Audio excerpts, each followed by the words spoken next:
bisa jadi wacana. Aku tak tahu harus bagaimana. Daripada ngikutin kamu, kurang lebih tak akan tahu misteri di balik semua itu.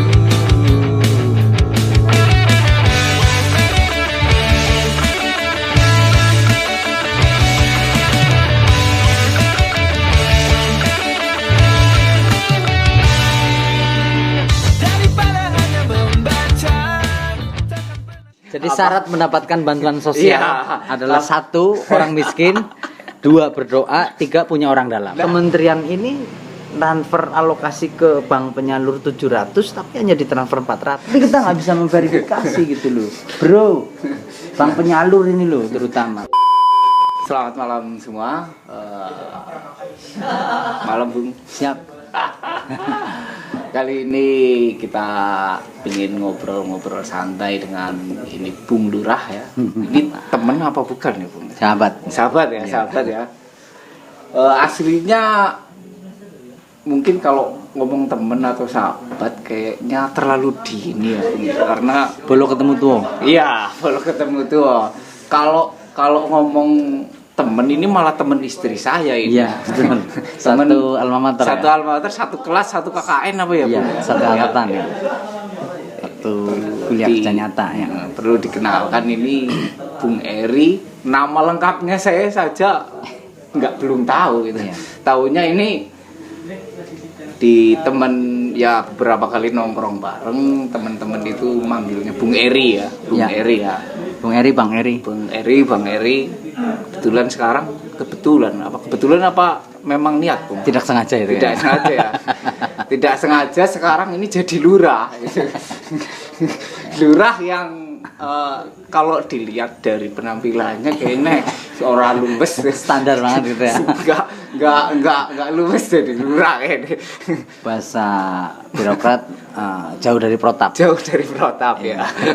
Karena saya beberapa kali lihat kebetulan kita juga gabung di grup ya, Ya, grup saling sapa, tongkrongan ya. Itu namanya Gombal Bodol. Iya. Grupnya itu beberapa kali saya dapat kiriman video di grup foto ini ketika dinas itu ya begini nih pakai apa pakai topi ya lah. Nah ini yang menarik dari Bung Eri yang pingin saya kulik lebih dalam nih. Setahu saya ya, kalau nggak salah saya pertama ketemu kayaknya di tetangga saya dan saudara saya di rumahnya Mas Amin apa ya? Kayak Bang Amin. Bang Amin ya, Bang Amin. Kita waktu itu kenal, kemudian ternyata teman istri saya ya. Nah, dan beberapa kali ngobrol, kemudian kalau nggak salah ngobrol intens itu ketika perjalanan ke Semarang bareng waktu itu ya Bung ya. Intim banget itu ya. Ya. 6 jam perjalanan, 6 jam kita kupas perjalanan. habis ya. Nggak jelas mual-mual gitu. Berdua kita ya. Berdua, Bang. Sudah kayak pasangan gay. Nggak tahu kenapa waktu itu ketemu kok ngobrol nyambung gitu. Satu branding kita. Nggak tahu kenapa lah. Nah waktu itu obrolannya udah lama, kayaknya udah 1 tahun ya Bung ya. 1 tahun. Nah saya sedikit tahu tentang Bung Eri itu ya, beliau ini yang sekarang notabene-nya lurah ya, itu berangkat katakanlah dari nol, bahkan kalau di masyarakat itu mungkin dari Gombal Bodol ya. Iya. dari Gombal Bodol ya. Sampah rakyat Ya. Karena Bung Eri ini dulu pernah jadi anak pang ya Bung ya. Pernah jadi anak pang, kemudian jadi salah satu fansnya band lokal ya, Endang Sukamti yaitu Endang Sukamti. Saya sedikit tahu juga waktu itu karena saya juga pernah tinggal di Jogja. Teman-teman saya juga asli Jogja ya. Endang Sukamti. Antis Family. Pernah di Jogja, saya sering dengar lagu-lagunya. Ya memang lagunya energik. Lah ini kok awal mulanya bagaimana itu Bung? Dari seorang kaum margin, kemudian kalau nggak salah kemudian jadi teman istri saya, ya, masuk kampus, kuliah, kemudian aktif di organisasi di dunia pergerakan, kemudian kok sekarang jadi lurah. Ya. Ini menarik ini, apalagi usianya ini masih milenial banget, masih muda, seumuran saya kalau nggak salah ya 17-nya lebih ya Bung ya. Ya.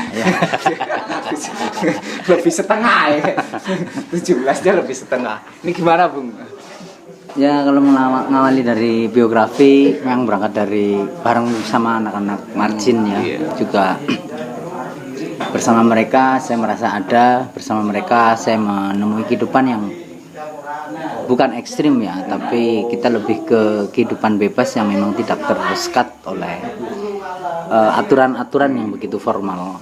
Mereka memaknai kehidupan ini dengan kebebasannya masing-masing, yang kemudian kita merasa ada solidaritas yang cukup kuat di mereka. Itu yang bisa saya petik bersama dengan mereka. Kemudian masuk ke dunia kampus, notabene memang mencoba lebih bicara generasi penerus, bagaimana stok iron stock gitu ya, stok kepemimpinan itu berada di sana katanya begitu. Kemudian terbangun nilai-nilai nasionalis. Jadi step dari solidaritas saya belajar dengan teman-teman margin. Terus bicara nasionalisme saya bicara di kampus. Terus bicara kaderisasi saya belajar di organisasi. Jadi pemuda ini memang menjadi kunci bagaimana kemudian realitas sosial ini bisa menjawab persoalan yang ada. Pemuda ini menjadi kunci untuk bagaimana menanggapi, menjadi solusi terhadap realitas sosial hari ini. Tapi ternyata tidak semua pemuda dan tidak semua kalangan milenial bisa mewakili dan menjawab kebutuhan stok kepemimpinan bangsa atau generasi penerus. Saya masih jauh dari situ, cuman kemudian secara teoritis belajar di organisasi, secara nasionalistik ya saya belajar di kampus yang memang notabene membawa bagaimana menyiapkan generasi penerus untuk bisa tanggap terhadap realitas sosial hari ini yang cenderung semakin kesini semakin menurun khiroh para generasi penerus untuk menjawab apa yang dicita-citakan oleh para founding father. Ya ini keterpanggilan sih ya, atau memang lebih kepada amanat di pundak yang mencoba ingin terlibat bagaimana membangun bangsa ini dari desa. Karena sebelum menjadi kepala desa saya sebagai ketua Karang Taruna dan saya memang aktif di organisasi. Sebelum di organisasi saya aktif di gerombolan, komunitas, grup, kelompok yang dulu sifatnya katakanlah di jalan itu berapa tahun? Cukup sebelum sampai masuk ke dunia kampus ya, itu. Misalnya, ya cukup lama ya dengan teman-teman yang memang bicara bukan muak tapi setengahnya lebih kayak kurang bisa menerima dengan sistem yang ya menjerat para pemuda ya. Pembacaan saya pada saat itu demikian, karena apa sih sistem, apa sih nasionalisme, apa sih birokrasi itu menurut kita dari kacamata kita ya hanya merepotkan. Dan hari ini saya terjebak malah berada di sana menjadi seorang birokrat yang notabene dulu saya nilai dulu kayaknya lihat birokrasi itu muak lah ya. Muak jelek ya. Kok malah sekarang menjadi masuk bagian di dalamnya ya karena memang perubahan ini ternyata tidak hanya selesai pada tataran diskusi, selesai pada tataran angan, tapi ya harus merujuk pada tindakan. Manifestasi nilai dari perasan belajar di organisasi, di kampus, terus bersama teman-teman di jalan itu memanggil hari ini untuk ikut terlibat. Jadi tidak memaknai semuanya secara politis ya, tapi lebih kepada perjuangan sistem ini ya harus masuk ke sistem gitu loh, bagaimana keberpihakan kita terhadap kaum margin benar-benar hadir dan sesuai, karena kebebasan itu ada batas ya. Ibaratnya salah satu tujuan Bung Eri ini masuk ke dunia birokrasi, salah satunya mungkin jadi perwakilan kaum margin atau bagaimana Bung? Ya tidak bisa juga dimaknai demikian, karena memang kaum margin ini kan juga varian gitu ya. Mereka yang terpinggir karena sistem, mereka yang terpinggir karena mengasingkan dirinya, itu kan juga cukup banyak dan bisa dimaknai terlalu dolim misalnya saya mewakili mereka gitu. Tapi sedikit banyak saya mengetahui mereka, sedikit banyak saya memahami apa yang menjadi kendala mereka, yang kemudian misal coba saya jawab dari lingkup yang terkecil ini. Contohnya Bung? Ya keberpihakan tentang pendidikan itu dalam Undang-Undang Dasar jelas menjadi hak tiap warga negara. Tapi kemudian seolah-olah hari ini menjadi klaster, ya hanya orang yang punya bisa mengenyam pendidikan sampai tingkat S1, S2 misalnya. Padahal semua warga negara sudah dijamin secara konstitusional. Jadi saya mencoba menghadirkan itu, memberikan support. Ayo bro, kalau kamu memiliki kemauan, kamu pasti akan mempunyai kemampuan. Kuncinya ada di kemauan. Kadang kesadaran kemauan ini tidak bisa hadir secara sendiri, tapi kemauan ini harus dirangsang gitu, oleh lingkungan. Kalau kita merujuk ke Usikdiknas, Undang-Undang Sistem Pendidikan Nasional, itu pendidikan dibagi menjadi 3 lingkup: formal, informal, non formal. Formal itu di keluarga, formal itu di sekolahan, informal itu di keluarga, non formal itu di lingkungan. Misalnya seperti pemerintahan ini, salah satunya secara lingkungan bisa merangsang kesadaran bagaimana pendidikan ini menjadi hak tiap warga negara tanpa memandang klaster. Kalau nggak salah pernah jadi ketua cabang PMI Kebumen. Ya, pergerakan mahasiswa Islam Indonesia ya. Iya. Nggak nyambung gitu. dari seorang katakanlah anak jalanan, kaum margin, kemudian jadi seorang katakanlah aktivis penggerak background salah Islam. Satu ormas mahasiswa ya, mahasiswa yang Islami gitu ya. Jadi katakanlah ini mungkin taubat atau bagaimana ini Bung? Ini unik ini. Ya memang asal mulanya bagaimana ini Bung? Ya justice secara melatar belakangi apa yang dihadapi hari ini kan. Kuatnya teman-teman bahkan bukan pergerakan mahasiswa Islam Indonesia, tapi pergerakan mahasiswa Insya Allah Islam gitu ya. Itu juga menjadi kuat teman-teman gitu, karena latar belakang yang memang berangkat dari teman-teman yang jauh dari dunia santri gitu. Tapi ya mungkin keterpilihannya itu ya saya memahami pemilihan itu tadinya di gerombolan, grup regu komunitas itu kan dukung rimba. Ada yang kuat, ada yang kuasa. Tapi di organisasi ini ternyata memang ada mekanisme pemilihan siapa yang akan di depan menjadi seorang pemimpin yang kemudian akan menjadi nakhoda untuk menggandrungi ABK-nya. Ya di organisasi ini saya mulai coba belajar secara konstitusional, belajar soal regulasi, belajar soal aturan. Ternyata ada mekanisme pemilihan gitu ya di organisasi. Meskipun kemudian ya belakangan saya merasa tidak layak untuk menjadi nakhoda. Ibaratnya ya terpilih itu terpuruk dari yang terburuk gitu loh. Itu yang saya tangkap dari sahabat-sahabat pada saat itu, karena memang sudah nggak ada yang jadi nakhoda. Terus kemudian saya datang, dipilihlah menjadi nakhoda, bukan karena kompetisi, tapi karena memang tidak ada yang mau gitu kira-kira. Ini yang apa? Yang sisi lain dari Bung Eri ini seperti ini. Padahal kalau kebetulan teman-teman Bung Eri ini juga sering duduk bareng. Mungkin kalau di dunia PMI itu kader-kadernya itu sering nongkrong bareng dengan saya. Mereka banyak yang bercerita kalau bahwa kepemimpinan Bung Eri malah salah satu kepemimpinan terbaik di Kebumen gitu loh. Ya. Itu kan kuat saja Bung. Sebenarnya kalau boleh mereka jujur itu terbalik gitu. Jadi yang seharusnya jalan ke sana jalannya kok ke sini gitu loh. Ya, kontroversi itu mungkin yang terus di mata sahabat-sahabat dan adik-adik hari ini dinilai ya masih bisa jadi referensi gitu. Kalau plagiasi jauh lah karena memang sudah tidak sesuai dengan zamannya. Karena momennya hari ini berbeda kan, demikian. Terus kalau saya lihat mungkin gini, dengar ini ya, ini magang lurah tanpa bubur ya. Oh, ini sempat di Kebumen ini sempat heboh ini. Magang lurah viral ya. Tanpa sepeser uang keluar gitu loh. Ini mungkin ini apa ya? Hoak. Tapi karena saya dapat sumber dari teman-teman yang terpercaya dan ini ternyata benar gitu loh. Dan salah satu menjadi donasi ya. Donasi doa.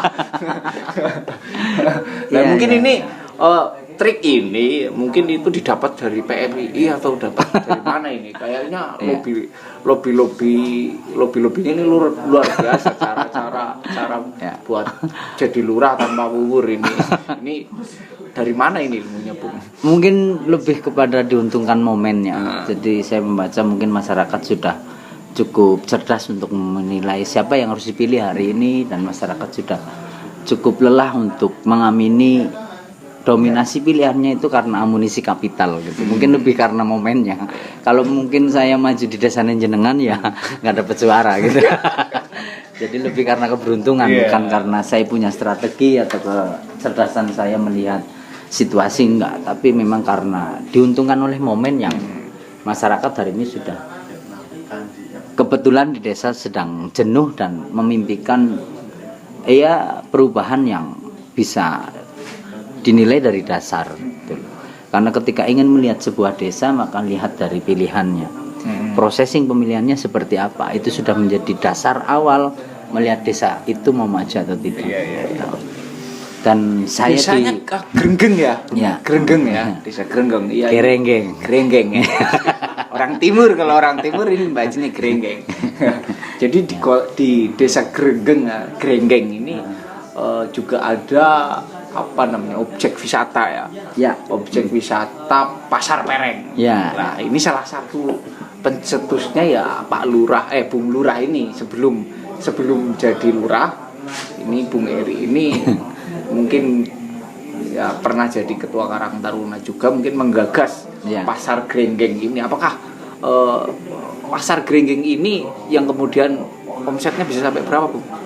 Dulu pernah kalinya bukan 60 juta. 60 juta pas naik. Padahal ini daun. Desa loh, Kebumen ya, di Kebumen bisa setengah hari omsetnya 60 juta. Apakah ini yang kemudian membawa simpati masyarakat untuk memilih Bung Eri sebagai lurah, atau ini ada dampaknya enggak? Bisa jadi demikian. Demikian. Sebenarnya bukan saya salah. Saya hanya salah satu bagian dari teman-teman muda menggagas potensi wisata yang kemudian melahirkan wisata desa. Jadi wisata desa Pasar Pereng kali ini digagas oleh Karang Taruna desa yang kemudian dijalankan bareng-bareng dengan konsep tradisional, lebih kepada wisata kuliner, menghadirkan kuliner tradisional yang hari ini mulai ditinggalkan. Dulu kita mulai ngangkat dari bagaimana kekuatan sosial media bisa. Berarti ini peran media sosial juga sangat berperan ya di Pasar Grenggeng ini. Makanya saya selaku generasi ketinggalan teknologi gitu ya. Untuk mengklaim wisata yang ada di desa yang pernah booming di Kebumen ini, saya penggagasnya tidak, karena teman-teman yang bergerak, teman-teman yang kemudian mencoba bagaimana menggunakan kekuatan sosial media untuk mempromosikan wisata kuliner ini. Saya hanya bagian dari yang kebetulan menjadi ketua Karang Taruna. Kebetulan lagi ya. Jadi ini Kodarullah ya. Kodarullah ya. Di Kodarullah. Jadi semuanya ini soal hoki ya. Bukan sakti gitu. Kalau kesaktian lah udah blongan lah ya. Komunitas gombal bodol ya. Ya, kebetulan menjadi ketua Karang Taruna, terus kemudian yang digagas oleh teman-teman ini ditangkap oleh masyarakat dan menjadi destinasi wisata yang cukup diterima oleh masyarakat. Jadi bukan saya yang menggagas, tapi bagian salah satu dari orang yang ikut menggagas. Ini udah jadi lurah udah berapa lama ini? Jalan 4 bulan. Jalan Baru 4 bulan ya? Iya, 100 hari. Ini terus kena Covid ya? Iya. Corona. Berarti program-programnya kayaknya juga terbengkelai ini apa? Program kan melejit ke langit ya, Iya. sampai nggak nginjak bumi kayak medi gitu ya. Hari ini jadi hantu beneran. Iya, jadi hantu beneran ya, Pak. Karena ya kita cukup fisik kita cukup progres, Iya. tapi memang hari ini dibatasi oleh corona ini. Corona ya. COVID-19 ya tertunda, tapi bukan terhenti. Kita punya mimpi yang cukup besar bagaimana kemudian desa yang hari ini diamanatkan kepada saya ini bisa ya mengalami perbaikan di beberapa sisi ya. Misal seperti di pertanian, peternakan, terus perkebunan. Kita ingin bikin integrasi antara pertanian dengan peternakan sampai zero pupuk misalnya demikian. Terus di soal wisata juga kita ingin menjadikan itu sebagai media generasi penerus untuk belajar soal perputaran ekonomi. Gitu. Terus di BUMDes dengan kita memunculkan potensi-potensi teknologi tepat guna seperti kita sedang bikin eksavator mini buatan desa sendiri. Ya sebenarnya di luar sana sudah banyak, tapi kita nggak mampu untuk beli. Ketika kita buat sendiri ternyata kosnya nggak nyampe setengahnya, maka kita sedang mendorong masyarakat yang memang punya potensi untuk dikembangkan dimodali oleh desa. Jadi perlu diketahui kalau tempat ini di Grenggeng ini. Iya, saya sempat Jati Kopi ini. Nah, Jati Kopi ini nggak nyangka di kelasnya di desa ini jauh dari terpencil ya, dari kabupaten, ini kota kabupaten terbelakang, ini jauh ya. Karena berada di belakang gitu. Nggak kayak di Kebumen City gitu. Ya. Tapi ada kayak kafe ya. Ya. Kafe dengan ya fasilitasnya fasilitas kota lah ya. Wah ini fasilitas lokal malah tradisional sih ya. Iya kita nggak pakai variasi modern, malah menggunakan variasi tradisional gitu loh. Dan bahkan ini sudah sempat disambangi Yofi Wardana, ya, artis nasional. Kemudian Bupati Kebumen ya. Bupati Kemudian Asosiasi. Tora Sudiro pernah sini. Tora Sudiro pernah kesini loh. Steve Hitam. Iya, sudah pernah kesini. Ini sang gitaris ya.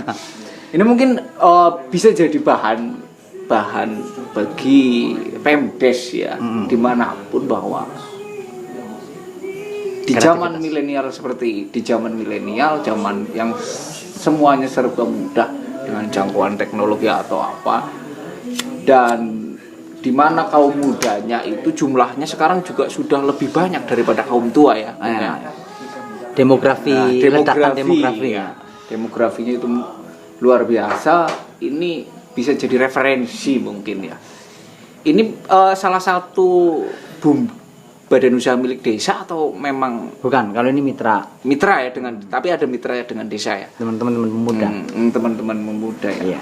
Ini pembuatnya ini Pak Surip.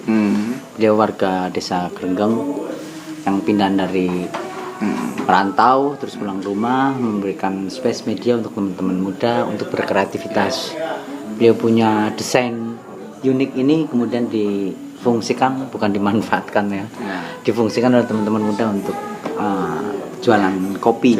Dan perkembangannya kita ke depan pengen punya kopi sendiri, penanam produksi dan menanam sendiri. Sekarang kita udah nanam belum banyak sih, sekitar 400-500 pohon. Untuk menjadi kembangan Grenggeng pengen punya kopi gitu. Ini kopinya Grenggeng gitu.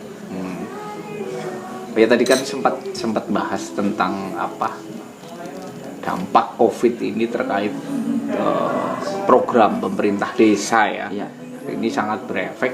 Ini untuk desa Grenggeng ini untuk penanganan Covid sendiri itu bagaimana Bung? Terdampak Covid. Iya. Kan dari pemerintah pusat itu kan jaring pengaman sosial. Ada yang namanya jaring pengaman sosial yang setahu saya itu ada BLT-nya ya. BLT bagi bantuan langsung tunai. Iya, 600 ya. 600.000 per kakak. 600 per kakak ya. Per bulan selama 3 bulan. Selama 3 bulan. Nah, ini belum turun ya, Bung ya? Belum. Baru mungkin berproses ya. Masih wacana proses pematangan dan pematangan regulasi sama pendataan. Ya. Nah ini ada info, saya dengar info dari beberapa teman bahwa 600 itu di Kebumen itu ada potongan ya Bung ya, dipotong atau bagaimana itu? Enggak ada. Kalau 600.000 itu bantuan langsung tunai, turun langsung untuk kakak penerima manfaat, keluarga penerima manfaat. Jumlahnya berapa Bung? Untuk Desa Grenggeng kan diambil presentasinya yang jadi jaring pengaman sosial ini kan banyak. Ada PLT, ada PKT, padat karya tunai desa, PKTD, terus kemudian ada bansos, bantuan sosial sembako, terus kemudian beberapa program-program seperti kartu prakerja. Ya, jadi yang bersumber dari desa itu PLT. Bantuan langsung tunai yang Desa Grenggeng dengan 900 juta DD-nya itu maksimal 30%-nya untuk dialokasikan untuk bantuan langsung tunai. Maka kita memiliki sekitar 159 KK yang menjadi target dari 2013 KK. Jadi memang cukup sulit juga kita menentukan mana yang harus menerima. Ya ada mekanismenya lah dari kita untuk bagaimana menurunkan bisa sesuai dan tepat sasaran di lapangan. Terus begini Bung, kalau di media sosial itu kan rame ya. Ramenya begini, biasanya bantuan-bantuan itu kurang tepat sasaran ya. Bahkan beberapa itu ada status-status di grup-grup Facebook, di grup-grup lah ya. Itu seringkali bahwa pemerintah desa itu menjadi sasaran. Ya, sengketa sosial. Lah, katanya yang dapat itu nggak jauh-jauh dari. Jadi syarat mendapatkan bantuan sosial adalah 1 orang miskin, 2 berdoa, 3 punya orang dalam. Nah, salah satunya mungkin masih keluarganya dengan RT, dengan RW atau dengan lurah sendiri. Potoh. Nah, apakah ini terjadi di Grenggeng atau enggak ini? Kita kan punya status sosial yang jelas ya. Biografinya juga dari kaum margin ya. Tetap enggak. Jadi ini saya kira perlu disampaikan juga, biar orang itu tahu lah bahwa mekanisme pencairannya itu bagaimana, kemudian apakah ini benar-benar terjadi. Karena ya sekarang berita itu kan simpang siur. Ya. Kemudian juga ada bahwa mungkin ada warga yang nggak seneng dengan kepala desa atau dengan pengurus RT atau apa, kemudian dikeluarkanlah statement bahwa yang menerima ya masih kerabat itu kayaknya. Saudara tetangga dulure potoh. Ini perlu disampaikan juga ini. Memang simpang siur ya, karena memang pejabat publik kemudian sudah menginformasikan melalui sosial media yang kemudian tersebar ke seluruh warga. Tapi secara regulasi belum sampai di desa. Desa kadang juga ditanya, Pak, kapan bantuan langsung tunainya turun? Gitu. Pak, yang mau mendapatkan nanti siapa aja? Terus proses penurunannya seperti apa ya? Kita belum bisa menjawab full version sampai ke sana karena memang jaring pengaman sosial ini kan tadi sudah saya sampaikan ada PKTD, padat karya tunai desa, terus ada bansos, bantuan sosial dalam bentuk sembako, terus ada BLT, bantuan langsung tunai senilai 600.000. Terus kartu prakerja. Semuanya prinsipnya adalah bagaimana mengamankan masyarakat hari ini yang terdampak karena COVID-19 dan processing penyalurannya itu sudah ada mekanismenya. Ini dari pusat langsung ya, Bu? Sumbernya banyak, ada yang dari pusat, ada yang dari provinsi, ada yang dari kabupaten, bahkan APBD kabupaten kan mengalokasikan sekitar 10,2 M ya untuk dialokasikan sebagai sarana CPS, jaringan pengaman sosial ini. Jadi banyak juga program-program pembangunan fisik yang dari APBD 1 provinsi, APBD 2 kabupaten, dan APBN yang dipangkas kemudian dilarikan untuk jaring pengaman sosial ini. Itu tadi memang desa menjadi momok ya, berhadapan langsung sebagai sengketa sosial di lapangan. Ya, terutama di bansos misalnya. Bantuan sosial ini yang mendapatkan mereka yang ada dalam data kesejahteraan sosial DTKS, data terpadu kesejahteraan sosial. Jadi yang nggak masuk dalam DTKS ini ya mereka nggak mungkin bisa mendapatkan bansos gitu. Jadi memang kadang kita mengalami kendala di sana. Penentuan DTKS desa katanya, terus kemudian diserahkan ke kabupaten, terus oleh kabupaten diserahkan ke pusat, yang kemudian oleh kementerian akan diterima data itu diserahkan kepada keluarga penerima manfaat melalui bank penyalur. Lah ketika dari desa ini menyerahkan 700 data, kabupaten menyerahkan 700 data, tapi yang ditransfer oleh bank penyalur ini hanya 400 atau 500, yang terdata di bansos ini jadi nggak dapat, ini bagaimana? Karena kakek atau keluarga tersebut sudah punya kartunya, dia sebagai penerima bansos, tapi ketika digesek di bank penyalur kok nggak keluar, ya kita nggak bisa verifikasi faktual gitu. Kenapa ini nggak keluar? Ini juga menjadi kendala di lapangan. Nah di situ kadang muncul wakil lurae orang seneng karo nyong gitu loh. Itu yang kadang kita hadapi di lapangan. Padahal ini bukan katakanlah bukan permainan di desa ya. Bukan, tapi karena kita hanya penerima manfaat. Yaitu setorannya sudah jelas, setor 700 penerima dari desa, kemudian diserahkan kabupaten kok turun 400. Nah, ini kadang yang dan masyarakat desa untuk memverifikasi bank penyalur tersebut transfer berapa KPM ke desa itu kita tidak tahu. Ini kan aneh, padahal dana itu dana publik, nggak mungkin dong itu dananya presiden, itu pasti dana APBN yang memang sudah dijaga dalam UKIP, Undang-Undang Terbuka Informasi Publik. Bisa nggak sih kemudian bank penyalur itu transfer ke Grenggeng itu berapa KPM dari 700 KPM keluarga penerima manfaat yang kita ajukan, bank penyalur ini transfer berapa KPM ke kita sih? Itu nggak bisa diverifikasi. Nggak bisa dicek ya, nggak bisa ngecek kita. Maka kan kita juga nggak tahu kalau jangan-jangan kementerian ini transfer alokasi ke bank penyalur 700 tapi hanya ditransfer 400 misalnya, kemudian demikiannya. Tapi kita nggak bisa memverifikasi gitu loh bro. Bank penyalur ini loh terutama kalau misal satu desa jangan 100 KPM ya, 50 KPM aja dikali 400 sekian desa yang ada di Kabupaten Kebumen, ini uang negara. Maka bank penyalur pun harus bisa open dong. Jenengan gue nyalurin ke desa, transfer itu untuk berapa KPM. Kemudian begini Bung, ketika itu terjadi ya, apakah ini bisa diusut atau bagaimana ya? Ya pasti kita akan suarakan, karena yang ditransfer itu warga kami. Saya sebagai kepala itu bertanggung jawab untuk memastikan kemana dana transfer tersebut. Kalau memang KPM yang kita ajukan ini bukan KPM, ya dicabutlah kartunya. Iya. Gitu loh. Kalau dia sudah tidak lagi masuk sebagai bansos. Karena tiap bulan itu saya baca desa kami itu pasti lebih dari 20-30 KPM yang mereka punya kartu tapi tidak tertransfer demikian. Dan kita nggak tahu penetapannya apakah kemudian 700 KPM ini di ACC atau tidak, kita nggak tahu. Dan ya memang ya itu seringkali kayak apa, saya juga ngobrol dengan perangkat desa di tempat saya itu ketika ada bantuan itu kan data semua dari pemerintah desa ya dari pemerintah desa yang selain program ini ya. Nah kemudian disetorkan lah. Ketika data itu disetorkan sampai ke masyarakat itu bisa berubah. Ya. Loh, ini gimana itu? Kadang memang seperti itu. Apakah ini kesalahan sistem atau bagaimana? Kita nggak tahu ini, Bung. Sepengetahuan jenengan itu gimana, Bung? Ya memang ada error sistem ya, yang kemudian ada pengacakan data yang kemudian membuat bantuan turun itu tidak tepat sasaran. Ya, yang dikorbankan kemudian kan desa. Nah, iya. Ya, ini perlu ada berkesinambungan komunikasi yang jelas.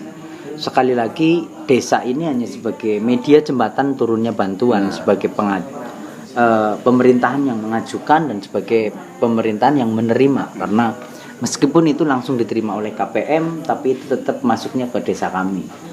Kami tetap ucapkan terima kasih, tapi tolong ada lebih keterbukaan yang kemudian terjadi sengketa ini lebih mudah memverifikasinya, karena kalau kita merujuk pada pedoman umum bantuan itu turun, kita itu bisa mengetahui langsung di sana KPM keluarga penerima manfaat setelah di ACC oleh bank penyalur sebagai penerima dibuatkan kartu, ya tiap bulan tinggal gesek. Gitu. Tapi Tapi hari ini kita nggak bisa verifikasi yang jelas. Kenapa kemudian KPM ini tidak menerima, yang itu menerima misalnya demikian.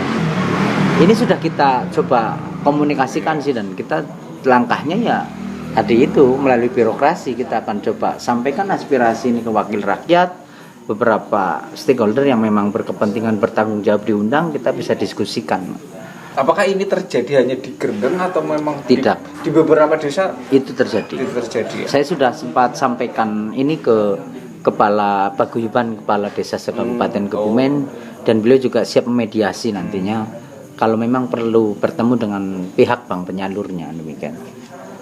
Karena kita yang dirugikan, termasuk BLT ini ya, bantuan langsung tunai, kita punya kendala di penentuan penerima manfaat gitu.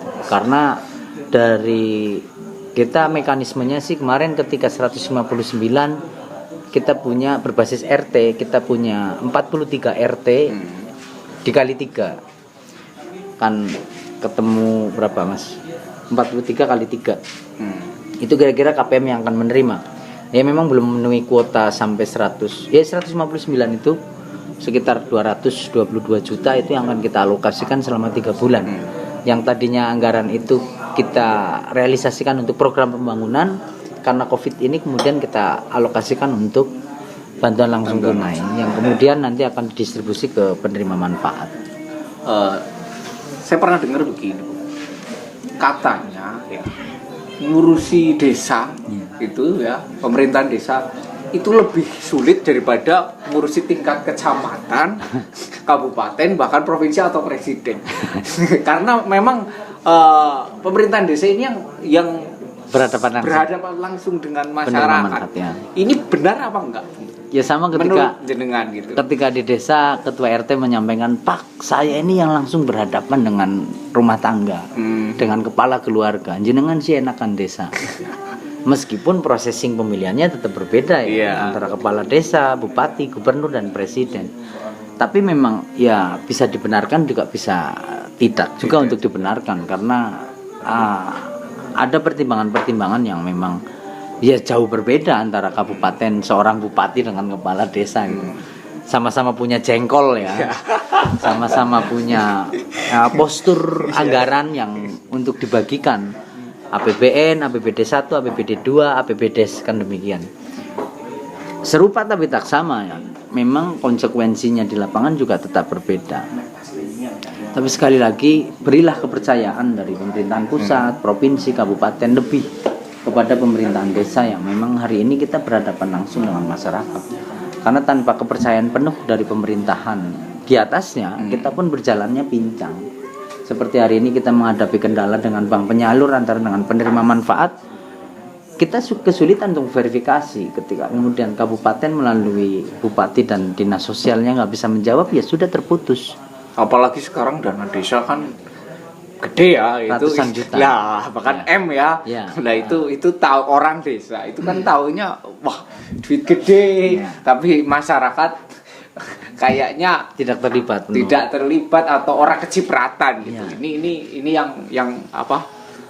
Menjadi dilema di tingkat desa. Lah, harapannya ini gimana, Bung, dari pemerintah kabupaten atau provinsi atau pusat tentang apa dana itu dan program-program desa? Apakah ada kendala atau apa? Itu bagaimana? Saya coba transformasikan kepada masyarakat.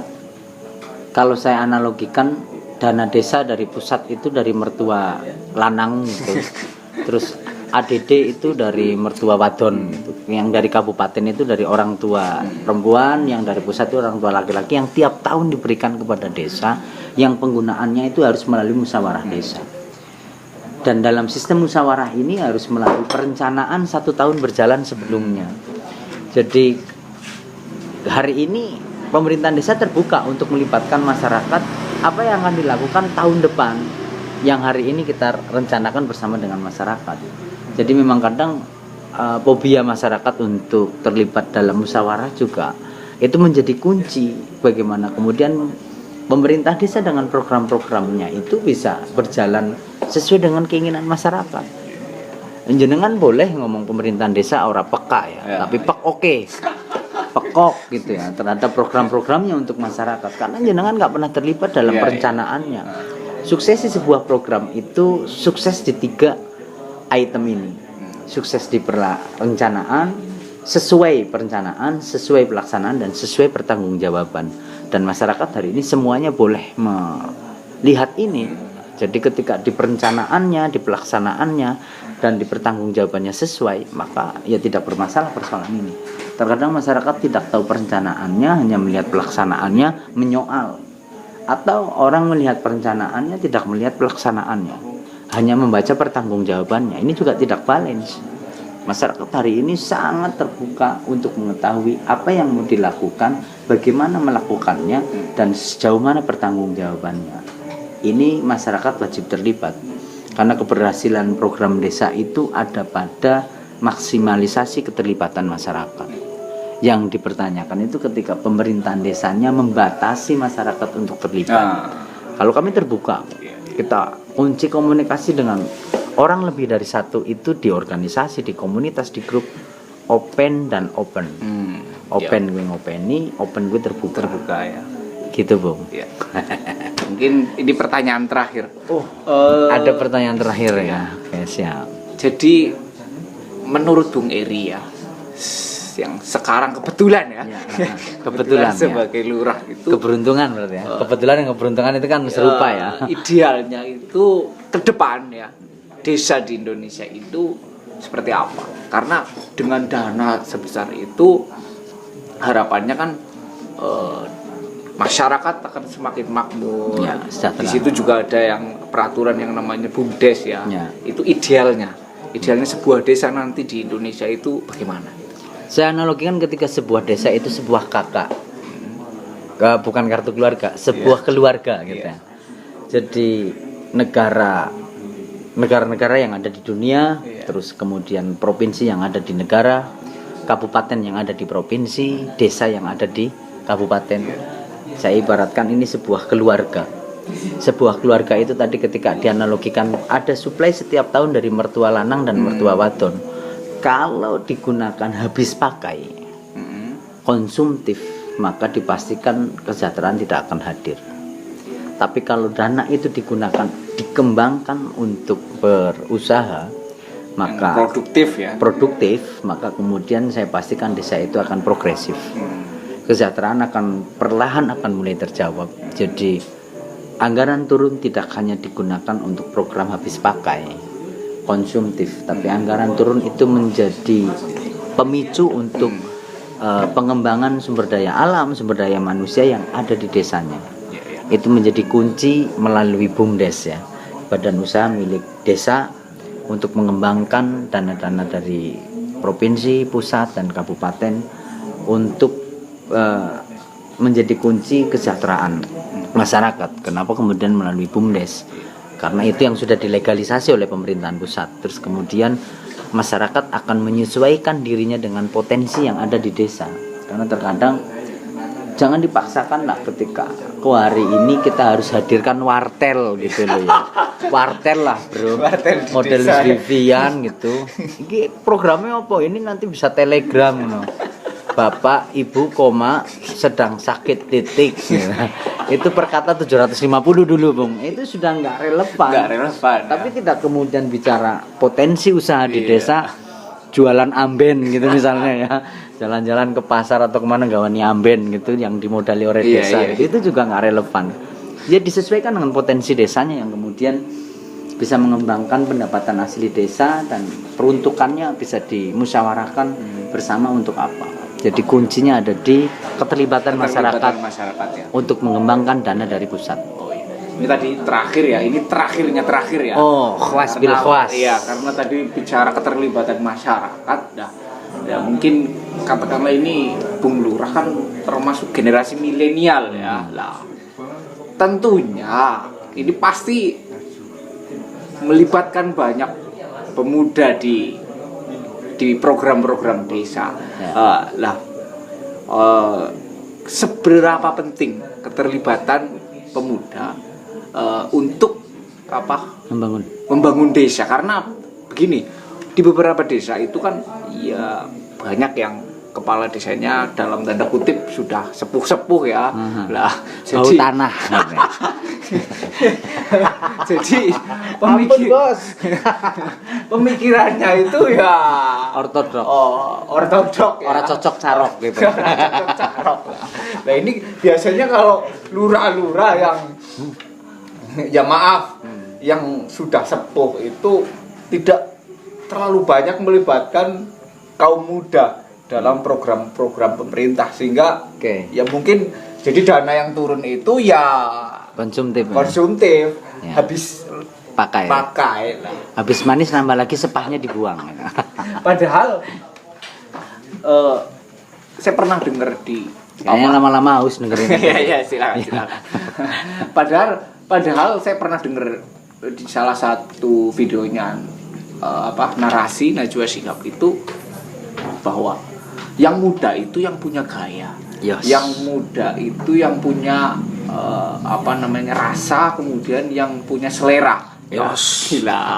Pastinya pemuda itu lebih tahu apa yang cocok untuk bergerak dalam zamannya. Nah ini kadang bagi kaum tua elit sipil lah masih mempercayai bahwa kaum muda itu ya masih bau kencur, kemudian ya labil atau apa. Padahal kita sekarang sudah lihatlah ya di Indonesia ini banyak sekali kaum muda yang menjadi miliarder, kemudian menjadi CEO sebuah perusahaan, kemudian banyak juga yang jadi kepala desa, salah satunya ini Bung Eri. Nah ini bagaimana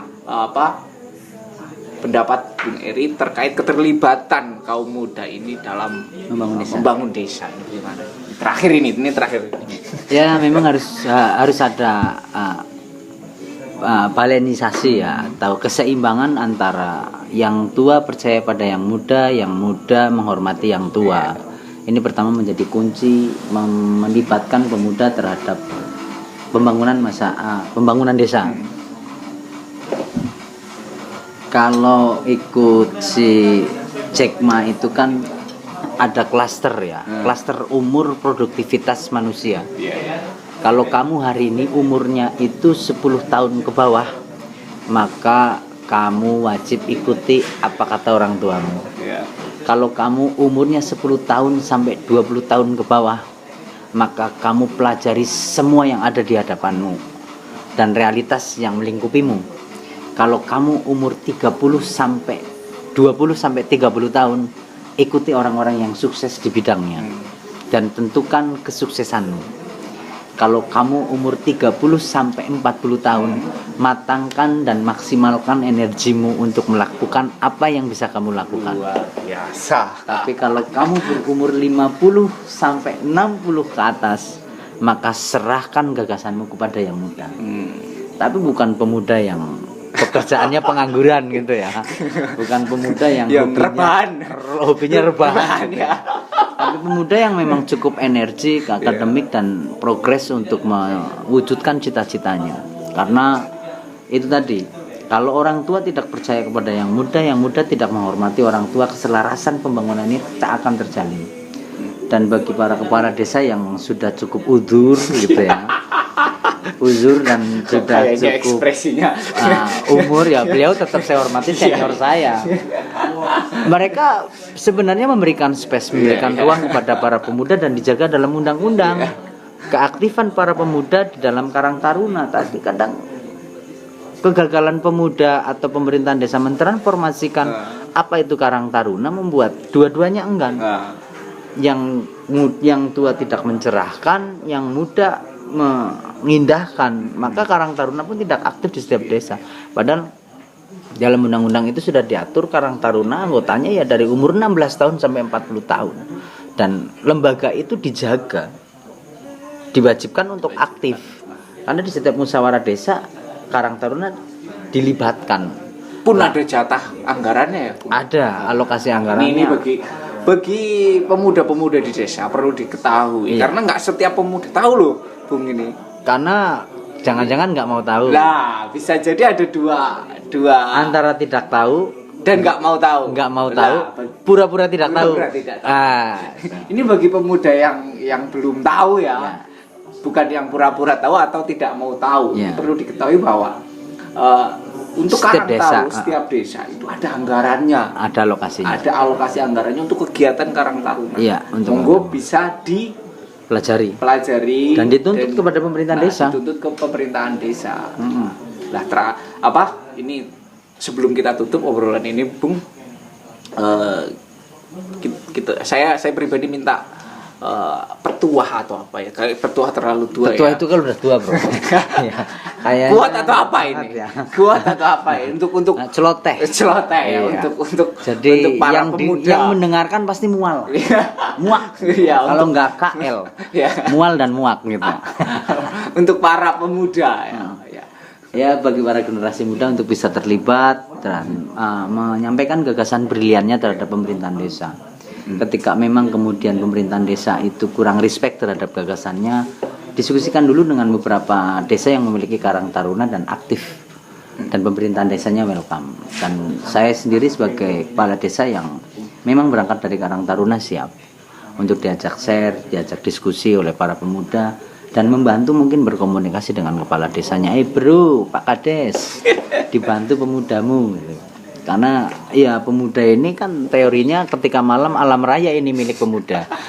Nah, itu kalau sudah punya pemuda yang gagasannya gila seperti itu, saya pastikan kalau hanya 30-40 juta pasti dikasih tiap tahunnya. Jadi selain intelektual, kalian harus punya mental. Metal. Gitu. Satu kata untuk pemuda, Bung. Metal ya. bermental dan berintelektual. Oke, terima kasih banyak obrolannya, Didasari dengan Bung. spiritual ya. Oke, Siap, luar oke. biasa ini Bung Lurah. Oke. Nanti kita lanjut di bincang-bincang selanjutnya yang mungkin lebih Asik dan menarik. asik dan menarik. Iya. Ini kayaknya bikin muak banget ya. Oke.